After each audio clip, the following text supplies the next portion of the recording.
Buen día, bienvenidos a su semana 3 en su clase 1.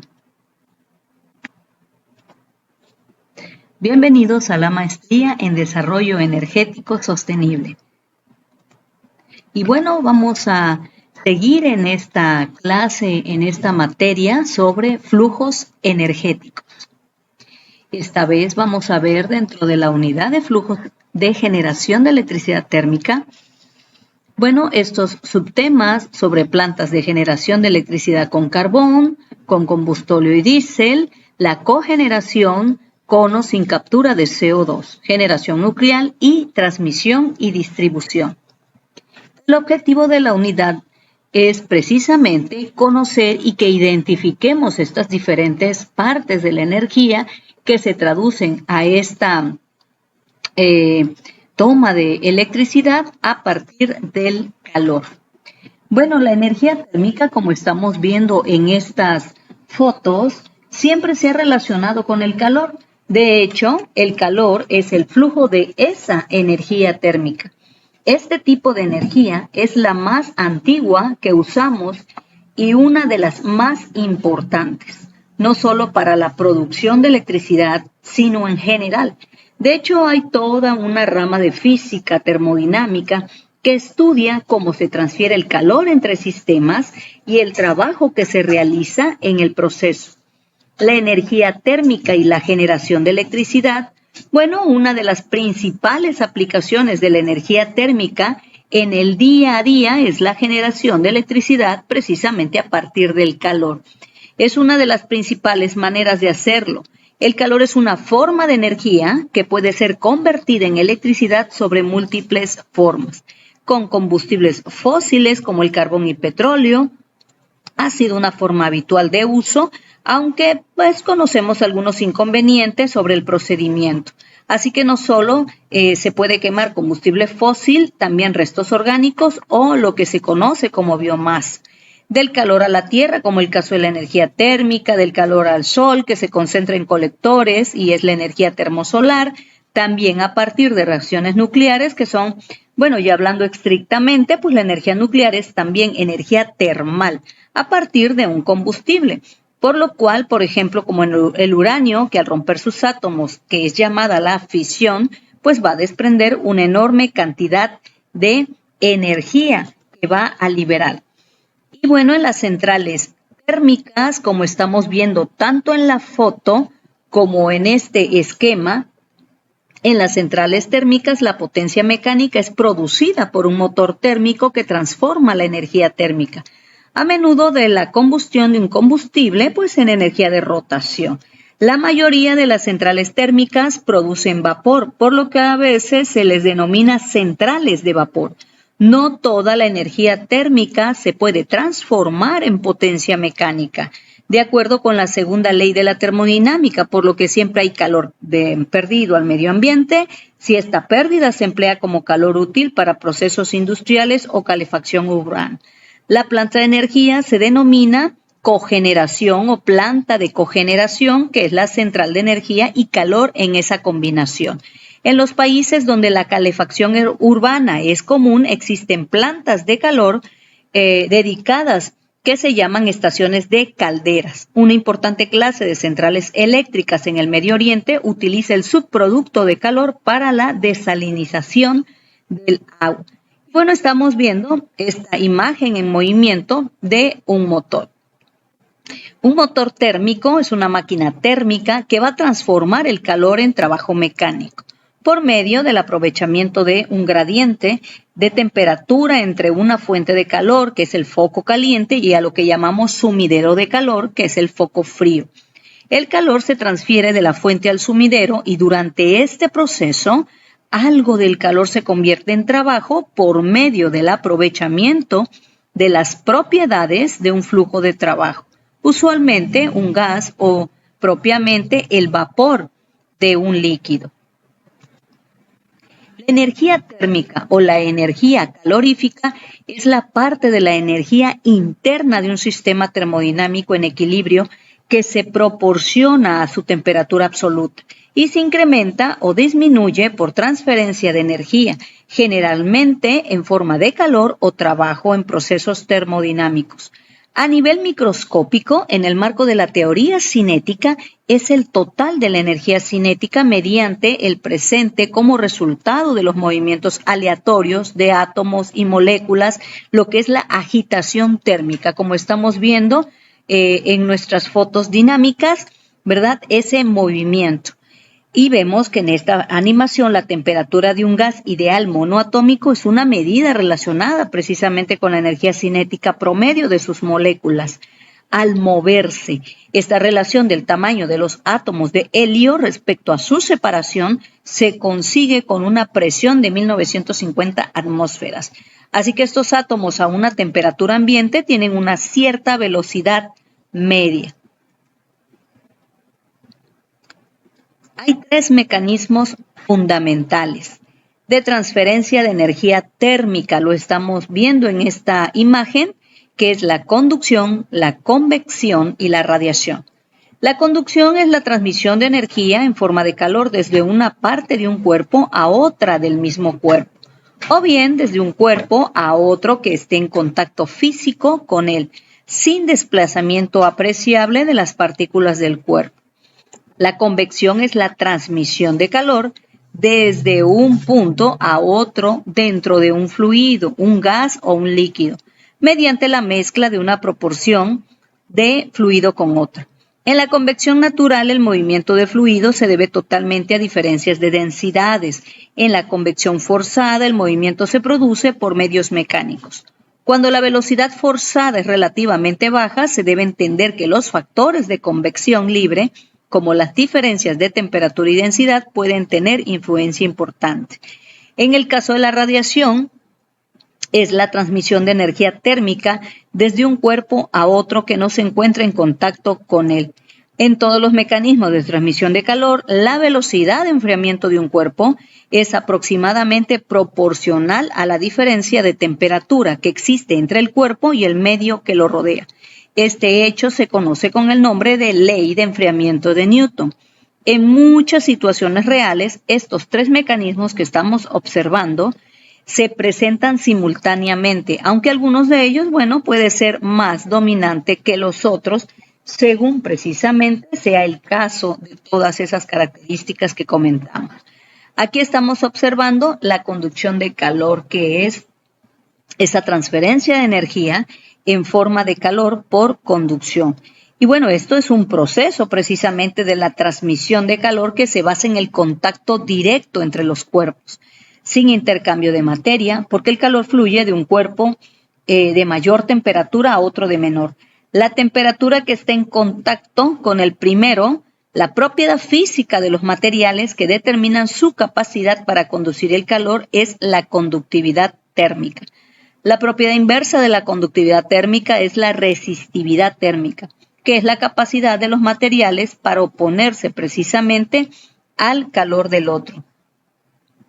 La convección se produce únicamente por medio de materiales.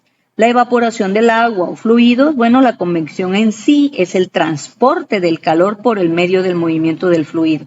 Por ejemplo, al calentar el agua en una cacerola, el agua entra en contacto con la base de la cacerola, asciende al calentarse, mientras que el agua de la superficie desciende por los lados al enfriarse y ocupa el lugar que dejó la porción caliente. Del mismo modo que en la conducción requiere un material, para ocurrir esa transferencia. El fenómeno de la radiación es la propagación de energía en forma de ondas electromagnéticas o partículas subatómicas a través de vacío o de un medio material. La radiación propagada en forma de ondas electromagnéticas, rayos UV, rayos gamma, rayos X, etc., se llama radiación electromagnética.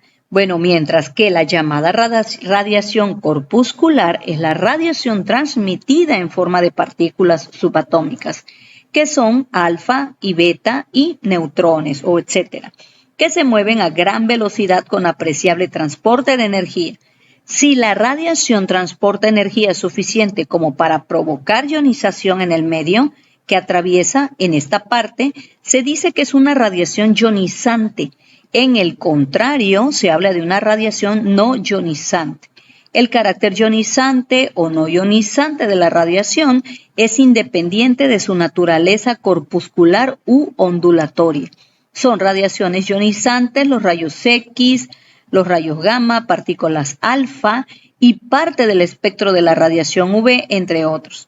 Por otro lado, radiaciones como UV de rayos de luz visible, las ondas de radio, televisión o de telefonía móvil son algunos ejemplos de estas radiaciones no ionizantes.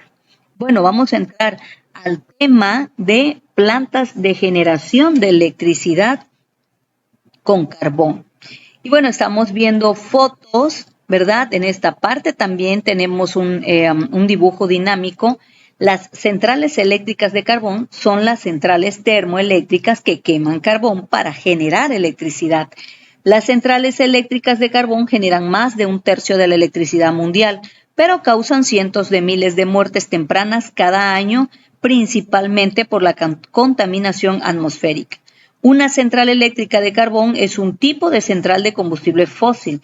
El carbón se pulveriza generalmente y luego se quema en una caldera de carbón pulverizado. El calor del horno transforma el agua en la caldera de vapor que luego se utiliza para girar turbinas que giran precisamente los generadores. La energía química es así como se llama y bueno, almacena el carbón, se transforma sucesivamente en energía térmica, mecánica y por último en energía eléctrica. Las centrales eléctricas de carbón emiten más de 10 toneladas de dióxido de carbono por año, casi 1/5 parte de las emisiones totales, por lo que son la mayor fuente de gas de efecto invernadero que están causando, bueno, por algunos investigadores comprobadas, calentamiento global.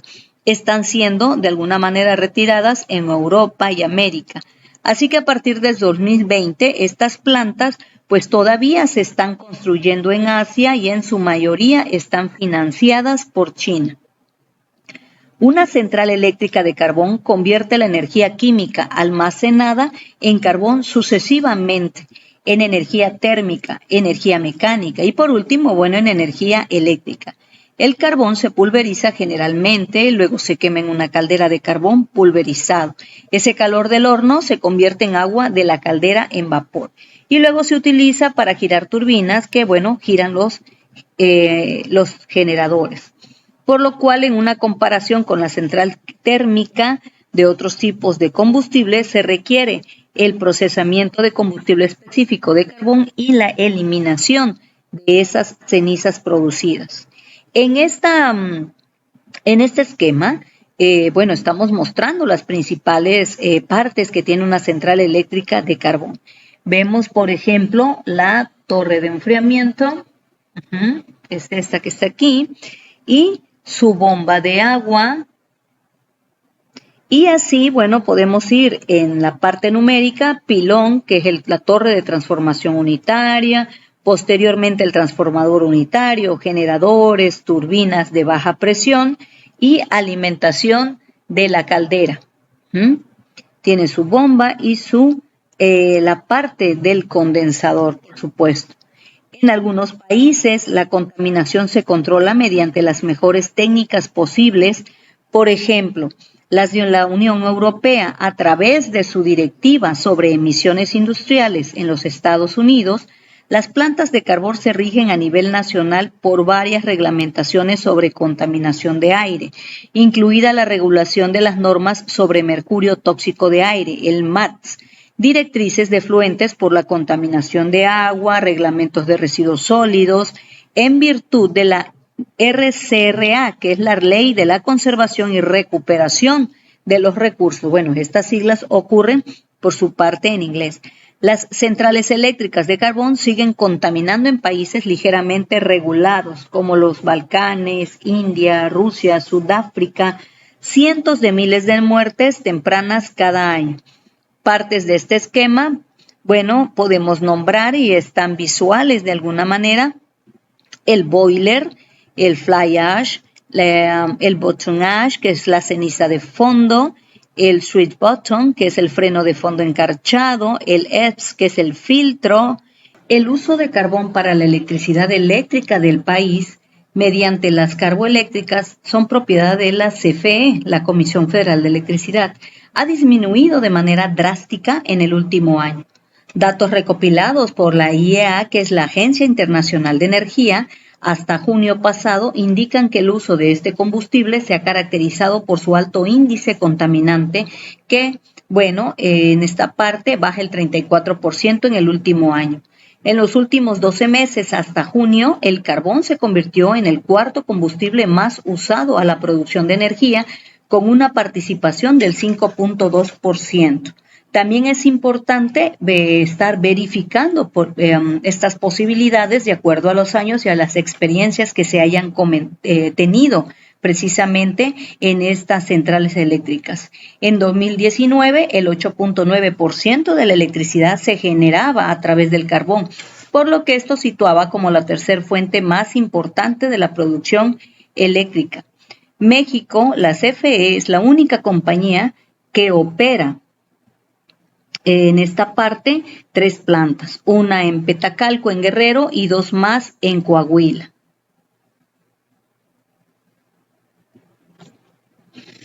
La central termoeléctrica Presidente Plutarco Elías Calles se encuentra en el estado de Guerrero y las 2 que se encuentran en el estado de Coahuila son Central Termoeléctrica José López Portillo y Central Termoeléctrica Carbón 2, que son las partes que estamos observando en estas fotografías. México tiene esta producción de carbón por miles de toneladas cortas. Es así su unidad en la que se mide esta producción. De 1980, que estamos viendo, hasta el 2020 en el gráfico, son para este indicador, la Administración de Información de Energía de Estados Unidos proporciona datos para México desde 1980 a 2020. El valor medio para México durante este periodo fue de 11.034.69 mil toneladas cortas, con un mínimo de 3.353.23 mil toneladas cortas en 1981 y un máximo de 21.514.89 mil toneladas cortas en el 2011. Por lo cual, podemos precisamente estudiar el comportamiento. En la parte del consumo del carbón, también en su unidad de miles de toneladas cortas, de 1980 a 2020, igual para ese indicador, la Administración de Información de Energía proporciona datos a México. Y entonces el valor medio para México durante ese periodo para este indicador fueron 14.908.13 mil toneladas cortas, con un mínimo de 3.908.79 mil toneladas cortas en 1981.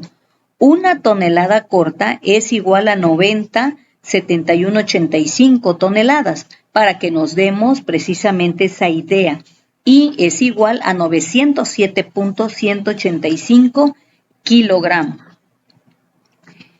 En el lado de las importaciones de carbón con la misma unidad, igual en el mismo periodo de 1980 a 2020, la Administración de Información de la Energía de Estados Unidos, de la misma manera, proporciona datos para México en esos intervalos de tiempo. El mayor medio para México durante este periodo fue de 4.035.92 mil toneladas cortas, con un mínimo de 25.35 mil toneladas cortas. Y hubo un repunte de máximo de 11.466.49 mil toneladas cortas en 2017. México, ahora en estas clases de exportaciones de carbón, con el mismo indicador, para este indicador, con las mismas unidades, en el mismo intervalo de tiempo, de la misma manera proporciona datos, la Administración de Información de Energía, y el valor medio para México durante ese periodo fue de 2.8 mil toneladas cortas, con un mínimo de 0.000 toneladas cortas en el 80 y un máximo de 9.33 mil toneladas cortas en el 2011. En el 2020, la generación eléctrica con carbón cae con un impresionante 48% en comparación con la parte de 2019. Esto constituye una caída de 11 teravatios por hora, un valor similar al del gas que cayó 6.9 teravatios, que sería el menos 4%. Este tiene un lugar en un año como el 2020, que fue testigo de una caída de la demanda en muchos países afectados por la pandemia del COVID-19. México, bueno, también no fue la excepción y en este país la demanda cae un 3%, que se viene a la baja con una negatividad de 13 teravatios. Bueno, y por supuesto que tiene que ver con esta parte del G20. El G20 es el principal foro intergubernamental de coordinación económica y financiera internacional, con creciente gravitación en temas de naturaleza política para contribuir la búsqueda de posibles soluciones a esos principales problemas de la agenda global. En conjunto, sus miembros representan casi el 90% del Producto Bruto Total, 2/3 de población mundial, el 80% del comercio internacional y más del 80% de las inversiones globales en investigación y desarrollo. México redujo la generación eléctrica con carbón a la mitad durante 2020 y 60% de 2015. En los últimos 5 años, solamente Reino Unido, Italia, Francia redujeron su producción de electricidad mediante carbón a un índice superior. En el 2020, México lideró el G20 con una caída del carbón como fuente de generación del 48% interanual, en un contexto de caída de la demanda. Si bien México seguía la tendencia del resto de los países G20 en la reducción de la generación eléctrica con carbón, esto pronto podría llegar a un fin o incluso dar marcha atrás. El gobierno este presente año asume el cargo final desde el 2018 y presiona de manera activa para reactivar las centrales eléctricas a carbón, mientras, bueno, por otra parte, en ese balance desestimula nuevos desarrollos sobre la energía renovable. México, en su producción de electricidad, miles de millones de kilowatts para este indicador. La administración vuelve a soltar precisamente o a dar datos y el valor medio para México durante este periodo fue de 188.65 billones. Bien, y en esta parte el valor medio para México durante este periodo fue de 160.04 billón de kilovatios por hora, con un mínimo de 56.66 billón de kilovatios por hora. Esto ocurre en 1980 y un máximo de 270.74 billón de kilovatios hora en 2018. Por lo cual, bueno, nos da precisamente este sentido que estamos comentando para ver precisamente cómo se comporta traducido a estas partes de los valores.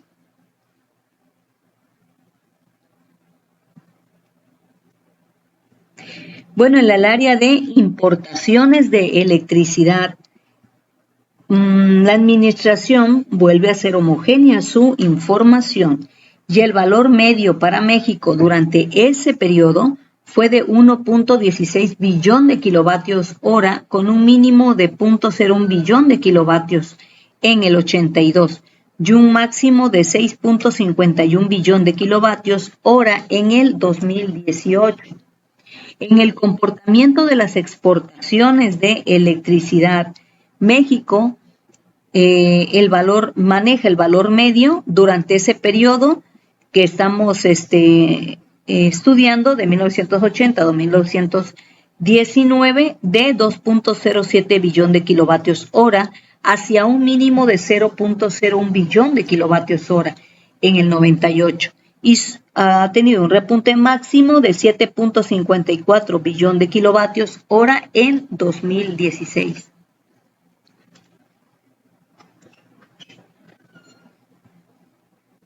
En la parte de la generación de energía renovable, el valor medio para México desde 1980 a 2020, en ese periodo fue de 36.18 billón de kilovatios hora, con un mínimo de 17.6 billón de kilovatios hora en 1980 y un máximo de 65.73 billón de kilovatios hora en 2020.